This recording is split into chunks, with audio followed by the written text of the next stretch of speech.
Greetings everyone. Today I am going to start activity 6. Okay beta. So without wasting our time, let's start. Question number 1. Fill in the blanks. A part beta. 11 by 15 multiply 1 is equal to dash. We already know that if we multiply a number or any fraction by 1, we get the answer, the number itself. Okay. यानी कि अगर हम किसी भी number को या किसी fraction को 1 से मल्टीप्लाई करते हैं तो आंसर हमेशा वही सेम नंबर आएगा जिसको हम मल्टीप्लाई कर रहे हैं. ठीक है, तो यहाँ पर हम मल्टीप्लाई किसको कर रहे हैं? 11 बाय 15 को. तो यहाँ पर 1 से मल्टीप्लाई करने के बाद हमारा यहाँ पर क्या आ जाएगा? 11 बाय 15. ठीक है बेटा. अब इस मल्टीप्लिकेशन में एक और भी क्या आता है, हमारी प्रॉपर्टीज़ होती है. If we multiply 0 by any number then we get 0. जैसे आपके एफ पार्ट में है कि अगर 0 से हम किसी को मल्टीप्लाई करते हैं तो आंसर हमेशा हमारा क्या आ जाएगा? 0. इसी तरीके से यहाँ पर जैसे 0 आंसर है, इट मीन्स ये 0 से ज़रूर मल्टीप्लाई हुआ होगा तभी हमारा 0 आया है. ठीक है. अब उसके बाद बेटा जैसे बी पार्ट है, 5 by 7 multiply 14 is equal to dash multiply 5 by 7. तो बेटा इसमें क्या होगा? बीच में हमारा इक्वल का साइन है. इक्वल का साइन जहाँ पर भी आएगा इसका मतलब ये हमारी लेफ़्ट साइड है और ये हमारी राइट साइड है. तो बेटा लेफ़्ट हैंड साइड और राइट हैंड साइड हमेशा क्या होनी चाहिए? सेम होनी चाहिए. तो यहाँ पर ये 5 बाय 7 तो सेम है, लेकिन 14 यहाँ पर है, यहाँ नहीं है. तो इसीलिए हम यहाँ पर भी क्या लिख देंगे? 14 लिख देंगे. ठीक है. अब ये देखिए 9 by 13 multiply dash is equal to 9 by 13. Same answer आया हुआ है. तो सेम कब आएगा? जब हम 1 से मल्टीप्लाई करेंगे. क्लियर. उसके बाद बेटा 2 by 3 multiply 4 by 5 multiply 1 by 4. अब इसमें क्या होता है कि 1 2 3 टर्म्स हैं. यहाँ पर भी 1 2 एंड 3 टर्म्स हैं. लेकिन क्या है, इनका जो हमने ग्रुपिंग है वो चेंज कर दी है. पहले ये वाली है, उसमें हमने ये बाद वाली कर दी है. तो मल्टीप्लाई में इससे कोई फ़र्क नहीं पड़ता, ग्रुपिंग चाहे कहीं भी हो. हमने सिर्फ ये जो टर्म्स है हमारी ये सेम होनी चाहिए. 2 बाय 3 है यहाँ पर, तो यहाँ पर भी 2 बाय 3 है. ये 1 बाय 4 है, 1 बाय 4 है. तो क्या नहीं है? 4 बाय 5. तो यहाँ पर आप क्या लिख देंगे? 4 बाय 5. ठीक है. तो इस तरीके से आप इसे कंप्लीट करेंगे. अब क्वेश्चन नंबर 2 है बेटा, ये मैं आपको स्टार्ट करवाती हूँ. Find the product. प्रोडक्ट होता है बेटा मल्टीप्लिकेशन. ठीक है. Right the answer in the lowest form, और उसके बाद आंसर हमें लोएस्ट फॉर्म में देना है. तो ए पार्ट है 15 मल्टीप्लाई 12 बाय 20. ठीक है. तो हम पहले तो क्या करेंगे बेटा, ये हमारा ऊपर वाला न्यूमरेटर है, नीचे डिनोमिनेटर है. जिसके नीचे कुछ भी नहीं है हम डिनोमिनेटर 1 यूज़ कर लेंगे. ठीक है. तो हम क्या करेंगे, अब हमें एक ऐसी टेबल देखनी है जिस टेबल से हमारा एक न्यूमरेटर कैंसिल हो जाए और एक डिनोमिनेटर कैंसिल हो जाए.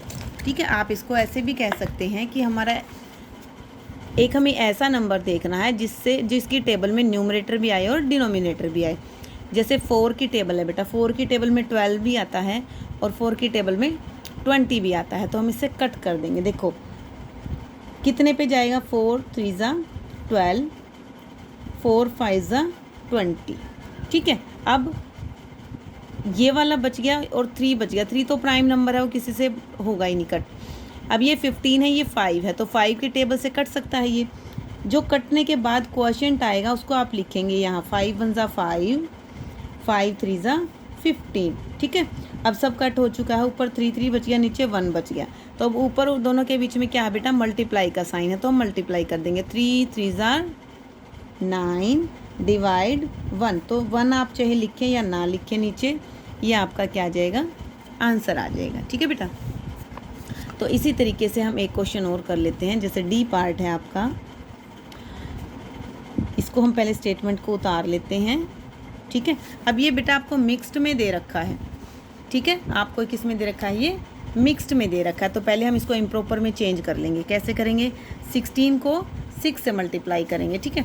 तो 16 को आप ऐसे रफ में करके देख लीजिए, या फिर आपको टेबल लर्न होंगी तो आप टेबल कर सकते हैं. ठीक है. इसीलिए मैं टेबल आपको लर्न करवा रही थी कि बहुत ज़रूरी है टेबल्स लर्न होनी.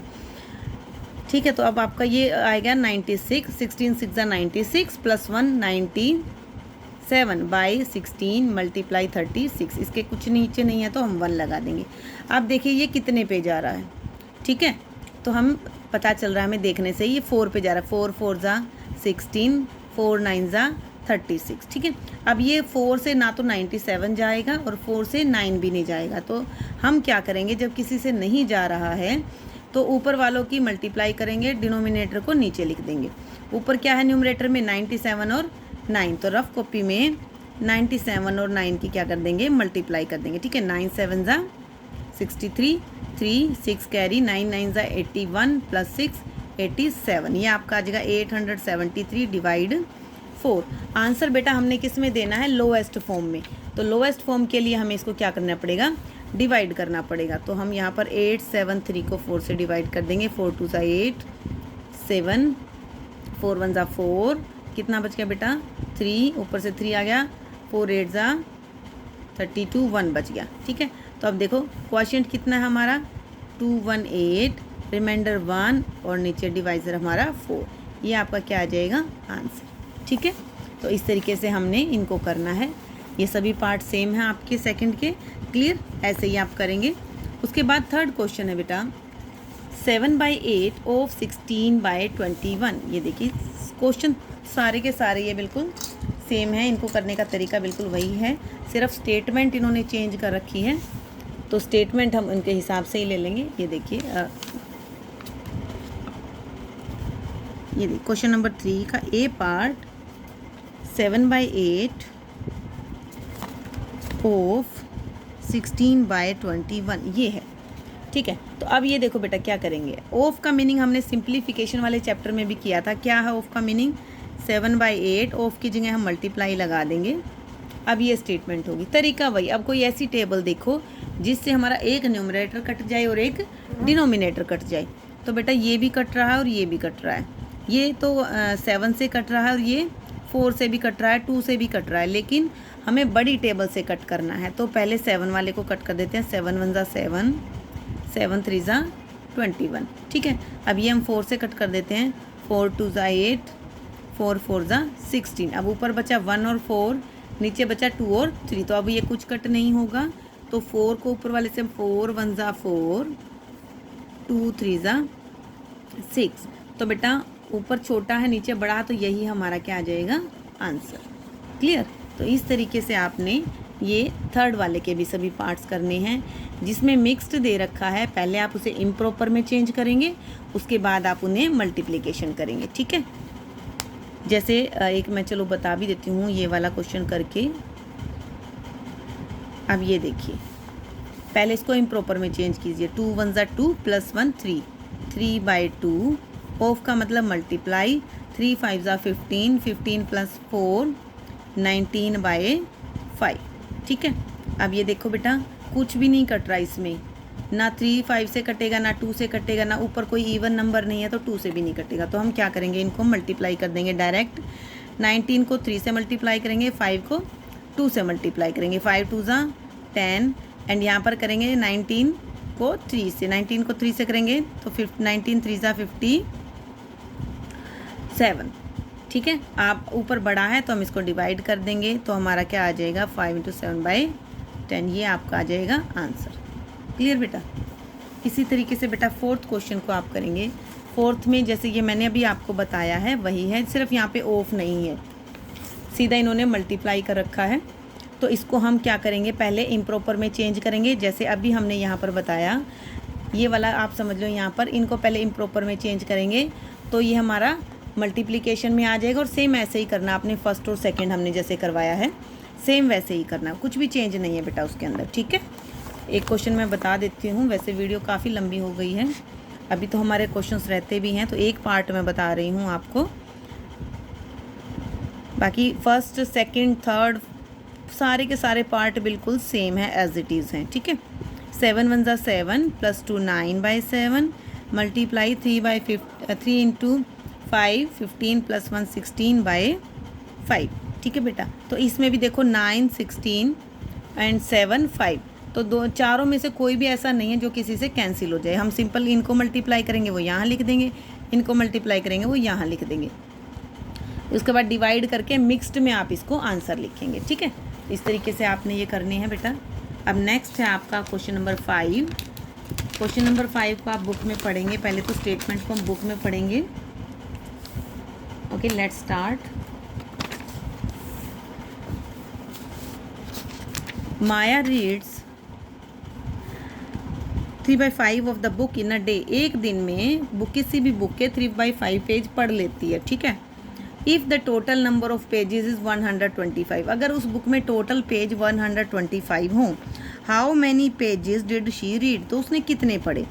जितने भी पेज हैं उस बुक में उसका 3/4 ऑफ द, ऑफ का मतलब यहाँ पे क्या आ जाएगा, multiply.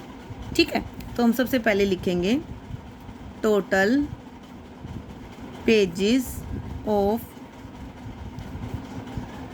Sorry, total number of pages कितने हैं, 125। ठीक है, अब हम पहले वाले लाइन लिखेंगे। माया ने कितने पढ़े, माया रीड कितने पढ़े, ये वाली लाइन लिखेंगे 3/5 ऑफ बुक। ठीक है, तो बुक में टोटल कितने पेज है, 125। अब ये देखो, ये क्वेश्चन है 3/5 ऑफ 125। तो क्या ये क्वेश्चन, ये जो क्वेश्चन नंबर 3 में किया आपने, ऐसा नहीं है। ठीक है, सेम ऐसा ही हो गया ना ऑफ वाला। तो हम इसको ऑफ की तरह सॉल्व कर देंगे। 3/5 ऑफ की जगह मल्टीप्लाई और 125 एज इट इज़। नीचे 1 है हमारा। अब 5 से इसको कट कर देंगे। 5 1 ज़ा 5, 5 2 ज़ा 10, 5 5 ज़ा 25। ठीक है, अब ऊपर वाले को मल्टीप्लाई कर दो। 25 3 ज़ा 75। नीचे 1 है तो उसकी ज़रूरत नहीं है। ये आपके टोटल कितने आ जाएंगे, 75 पेजेस आंसर। ठीक है बेटा, इसी तरीके से हम 6th क्वेश्चन करेंगे। तौफीक एट 2/3 ऑफ द केक, यानी तौफीक ने केक का 2/3 खा लिया। If the total weight of the cake was 2 × 1/2 kg, यानी 2.5 kg, 2.5 kg का वेट है उस केक का, तो उसने कितना खाया। ठीक है, उन्होंने बताना है कि उसने कितना खाया। तो टोटल, पहले तो हम टोटल लिखेंगे बेटा। टोटल वेट ऑफ केक कितना है बेटा, 2 × 1/2 kg। ठीक है, अब उसके बाद तौकीफ़ ने कितना खाया, सॉरी ये तौफीक है, सॉरी तौफीक, एक नाम से कोई फ़र्क नहीं पड़ता वैसे। इसने खाया 2/3 ऑफ केक। केक कितना है, ये है। ठीक है, तो हमने इसको सोल्व करना है। आप 2/3 ऑफ की जगह मल्टीप्लाई, इसको इम्प्रॉपर में चेंज करेंगे। 2 2 ज़ा 4 + 1 5/2। अब इसको कट कर दो, जो कट रहा है देखो, 2 1 ज़ा 2, 2 1 ज़ा 2।